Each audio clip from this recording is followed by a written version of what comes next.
Well,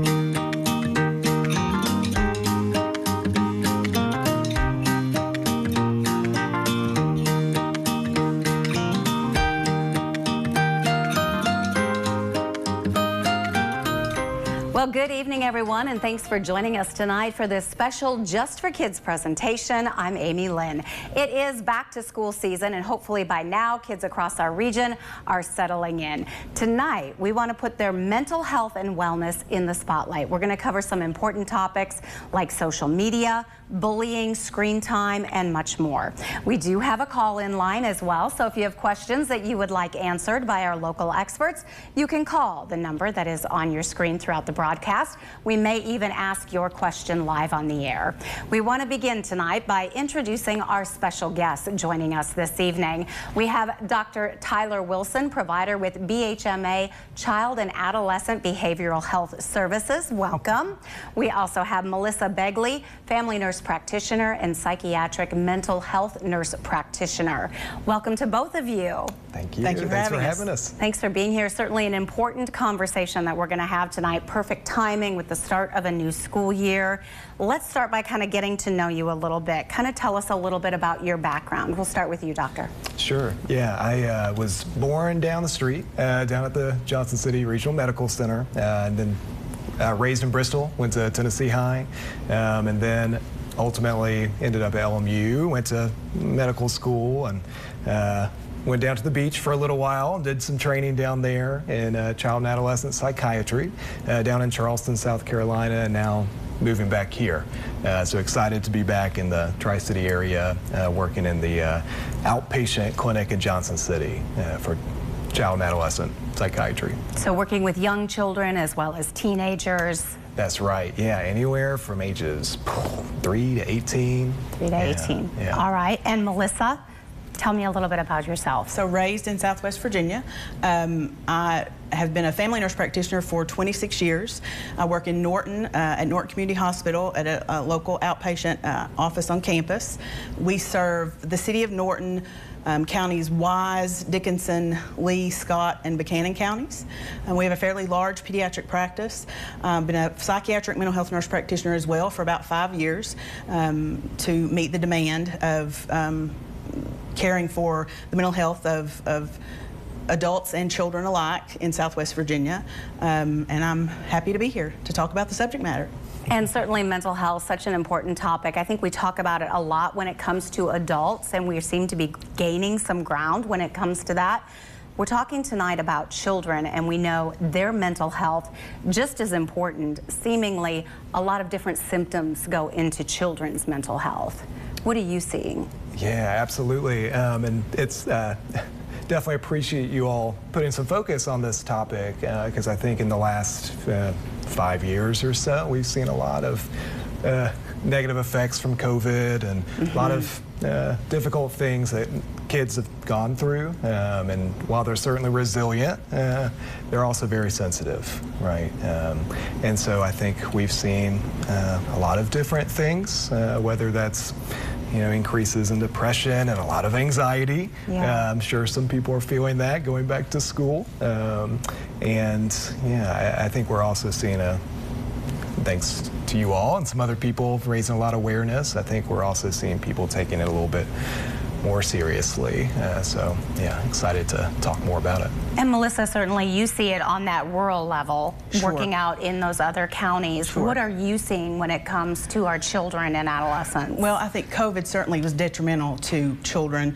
Social isolation is problematic for anybody, but in particular for children and adolescents. And they're still suffering from the isolation that they experienced during COVID. I think that set the stage for a lot of social media bullying that unfortunately I think began and has continued, and so we see lots of that in the school systems. I see lots of children still dealing with depression and anxiety that began during COVID and the lockdown. Thank goodness that's over, but we're making some headway, I think. And depression is certainly something, I think, as parents, that has to be one of the hardest things to see in your children. And I think we just want to fix it. We just want to make it right. You know, what can we do? What do I need to do? Yes. How can I get this quick fix and make my child happy again? Yeah, that's we see that a lot. I'm sure, I'm saying I'm Yes. sure you see it a lot Yes. too, where there's no stronger urge than to just jump in there and fix it like you're saying. I think it's one perspective, or one thing I'll tell families is, you know, depression is a way that people are trying to deal with something that's difficult. And that in some ways it is a natural response that can, you know, get out of control at times. And so to really look for some of the roots. What are they trying to cope with? What are they trying to deal with? Have open communication, trying to listen without judgment, I think is a really important thing for families, and making them as comfortable to open and talk in their own time. It's just, it can be really hard to drag that out sometimes, but just having some open communication can be really helpful. Yeah. So communicating, trying to get them to open up, talk about it. Yeah. Sure. And I think it's probably compounded by the stigma that's associated with mental health issues. Lots of times parents, the adults, aren't comfortable talking about their own mental health issues, and then they in turn find it difficult to communicate with their children about, you know, the mental health symptoms that they're experiencing. I hope that we're making progress with removing social stigma surrounding mental illness. I think that's the key to effective and successful treatment. Mental health is gray, and that was really difficult for me. You know, practicing primary care and pediatrics for so long, I'm used to fixing things. Right. So somebody comes in with strep throat or urinary tract infection, I know exactly what tests to run, I know precisely what antibiotic or medication to give, and I know that in 48 hours you're going to feel much better. And that's not the case with mental health. It's chronic disease, and it's a lot of different facets of medicine that are used. Therapy is extremely important in addition to medication sometimes, and it's not a one and done. It's not, you know, see your provider, here's a medication, see a therapist 5 times and you're well. And so it's important that parents are open with their children and willing to ask all the right questions, and then be committed to oftentimes the long-term treatment that is necessary for children suffering from mental health issues. And how do you know? How do you know when it's something that you don't want to push them further but you want to be able to communicate and talk? I feel like as parents, we're really careful here. It's like walking on eggshells. Yeah, that phrase we hear a lot, walking on eggshells. And I think the honest truth is that you don't always know, and we're probably going to mess up, right? And like Melissa was saying, it can be gray sometimes. And the beautiful thing about having that open conversation is that you can model some of that as a family, as a parent, to also acknowledge, like, hey, maybe I did cross the line here, you know, and maybe I messed up here at times, and, you know, just letting them know that you care and that you're here for them.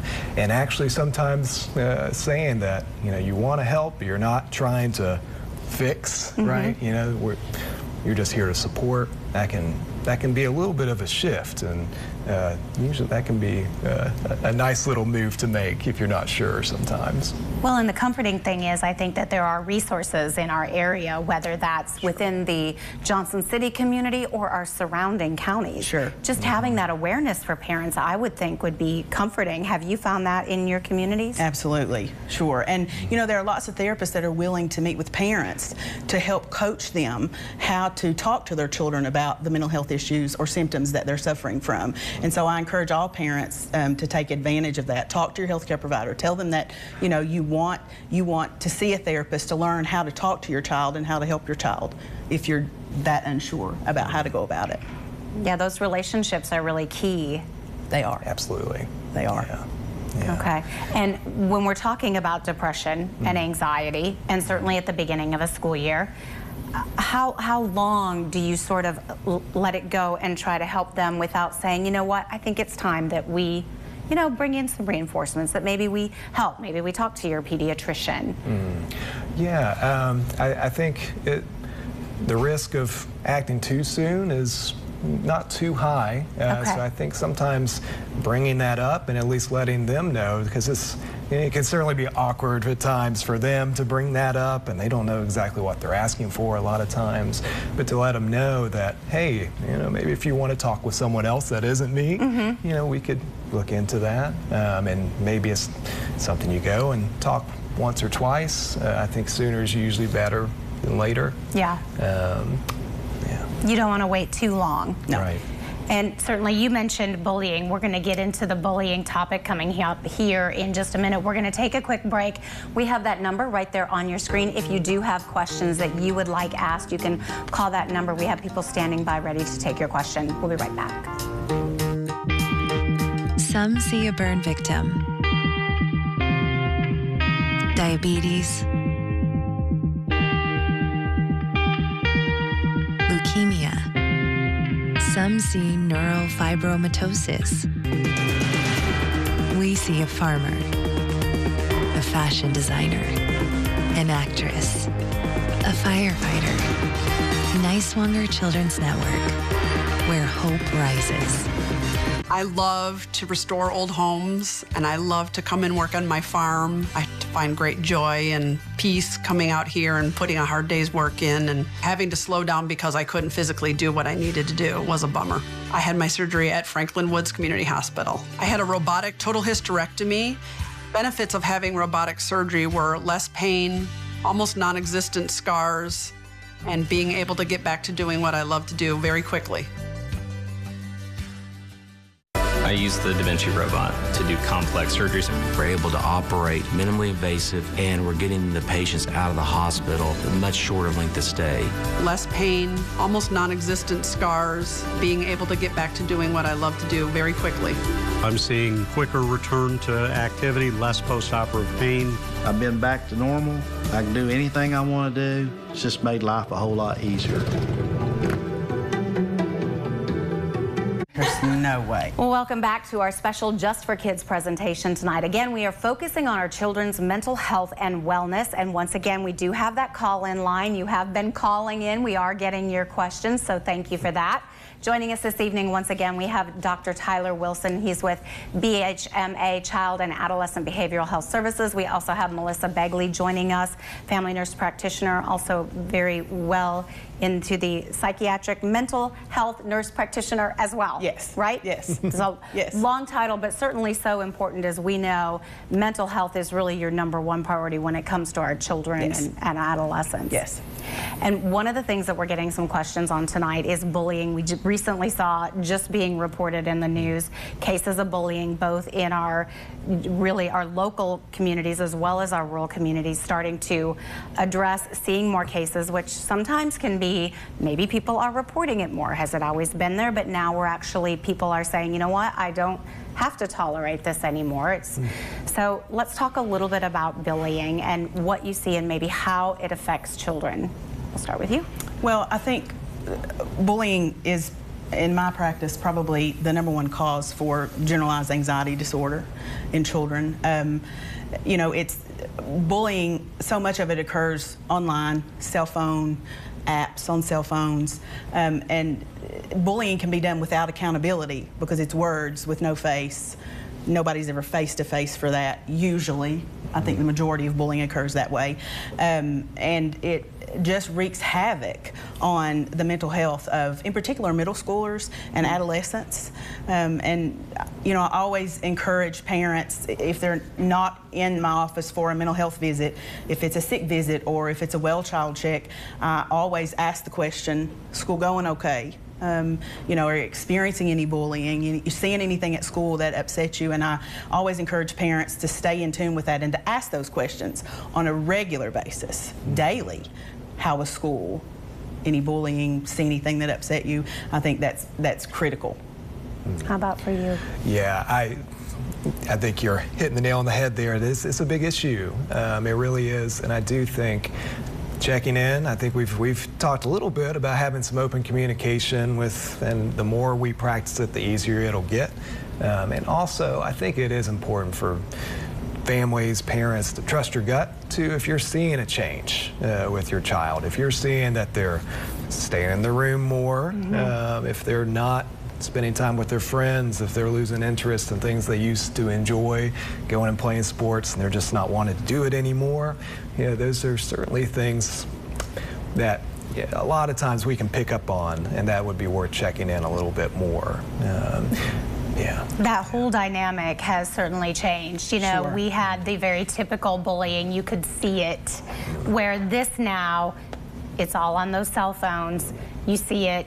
I mean, how do we as parents, any advice for us as we're dealing with just a whole new world of bullying that we didn't have to go through? Well, I don't know how politically incorrect this is to say, but I am not a fan of cell phones and social media for children, in particular primary school children, middle school children. I think trying to push that as far into the teenagers as you can, the better off your child will be. I think parents need to stay on top of what is going on their child's cell phone. Yeah. It's critical. Sometimes it's your only lifeline into knowing what's going on with your child. Sometimes the situation has snowballed and the anxiety and depression are significant. Your child has hidden it fairly well, and you make a discovery on a cell phone, maybe bullying that's been going on for months. And so I encourage all parents to monitor the cell phones. Yeah, online, schoolwork, it can be hard, you know. They're on the computer. Yes. You think they're maybe on one screen, and as soon as you leave the room, I mean, any advice for how to try to, I guess like you said, you've just got to really stay on top of it. Right, yeah, I think I can speak personally, right? I think we've all learned that it can be hard to have those boundaries even for ourselves. They really can be. I think the more we're learning, the more we're seeing it can be an addicting thing. And I think that having, again, honest conversations, trying to model that too, right? Maybe if you're setting boundaries, maybe doing that as a family unit, saying that at dinner time, we're putting the phones up and they're gone for the evening, right? Having a certain time, and that's just an example, right? But having consistent boundaries with those, making sure that we are limiting the use. I think I can speak for a lot of folks in my generation and younger, where we're laying in bed and we're on our phone. The next thing we know, a couple hours go by, and it's usually, time we sometimes regret. So I think those mobile apps and those Instagrams and Reels and TikTok can be quite addictive. And I mean, that's a whole nother thing. That's right. Did we get our math homework done? How long have we been on this phone? So another good boundary, right? Did we do these things before we get this privilege? Yeah, that's a good point. And at what point can we get our schools involved? Social media is one thing. Can we still reach out to the schools, and even though it may not be happening inside the school walls?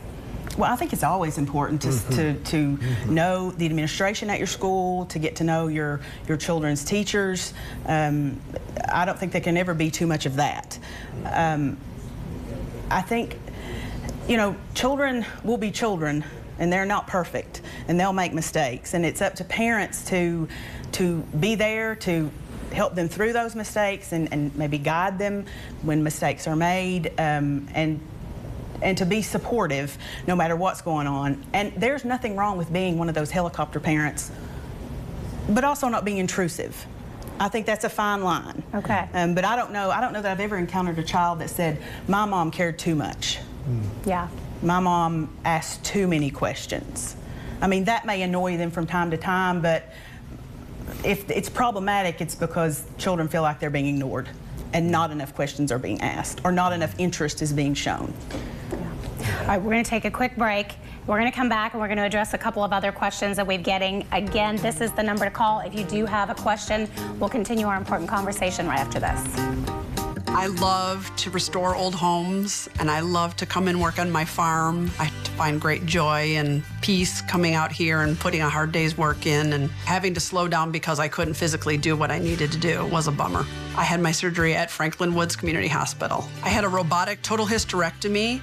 Benefits of having robotic surgery were less pain, almost non-existent scars, and being able to get back to doing what I love to do very quickly. I use the Da Vinci robot to do complex surgeries. We're able to operate minimally invasive, and we're getting the patients out of the hospital with a much shorter length of stay. Less pain, almost non-existent scars, being able to get back to doing what I love to do very quickly. I'm seeing quicker return to activity, less post-operative pain. I've been back to normal. I can do anything I want to do. It's just made life a whole lot easier.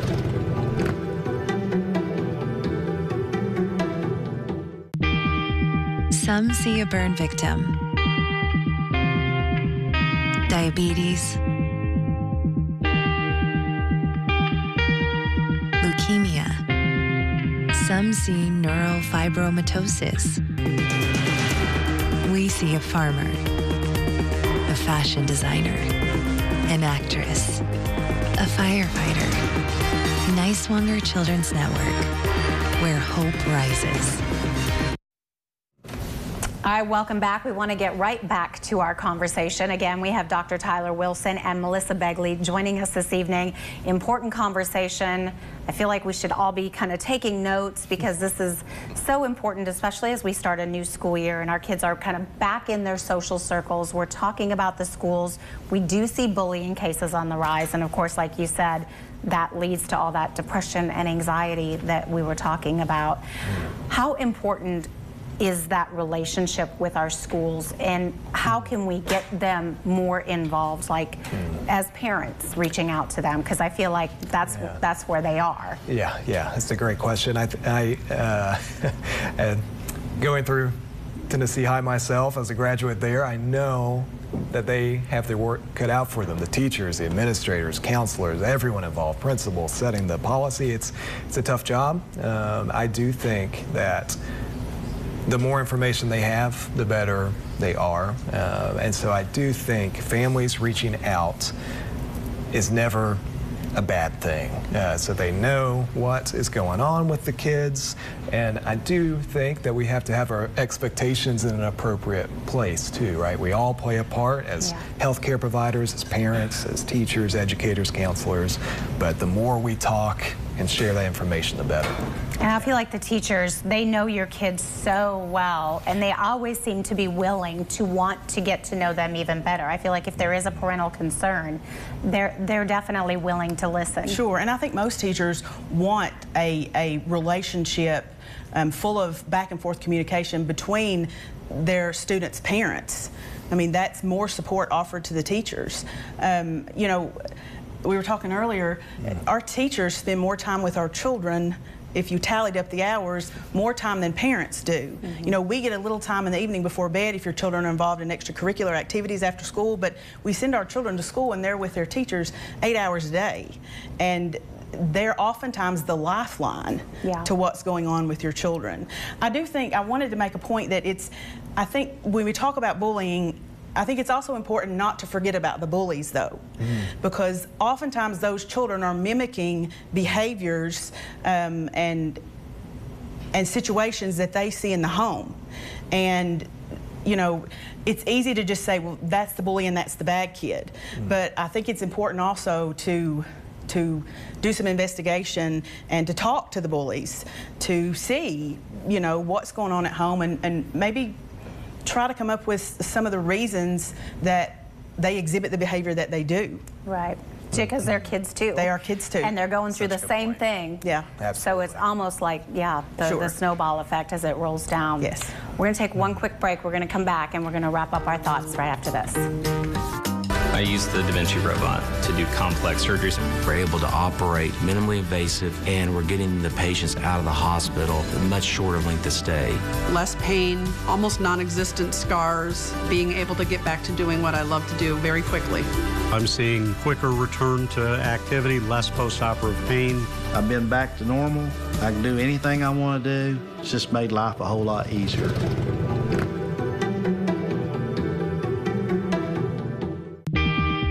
Some see a burn victim,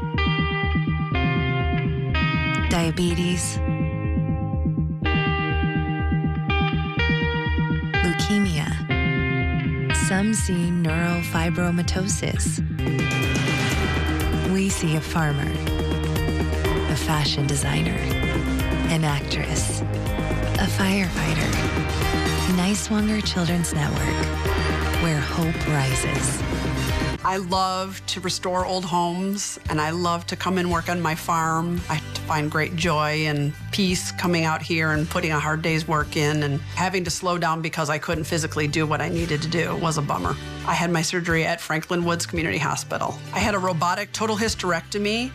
Benefits of having robotic surgery were less pain, almost non-existent scars, and being able to get back to doing what I love to do very quickly. All right, welcome back to our Just for Kids presentation tonight. Such an important conversation, really talking about how we can come together as a community, parents, teachers, physicians, and you said too, starts with those relationships at the clinic. Sure. You can never have too much communication. I would say if parents are unsure about how to talk to their children about mental health concerns or symptoms that they're seeing and you don't know how, reach out to your child's health care provider. They will be more than happy to help you through that, and if they don't know how, they will put you in contact with people that do. And of course, you can always do that through those well visits that we have every year. So important to keep tabs, and I feel like that builds that relationship. It does. There's lots of mental health screenings that go on during well child checks, in addition to important things like vaccinations and screening for potential health issues. An ounce of prevention is worth a pound of cure. Absolutely, absolutely. And I know you would definitely feel the same way. I certainly do. I certainly do, yeah. And I think there's a lot of communication between health providers too. So there's well child visits.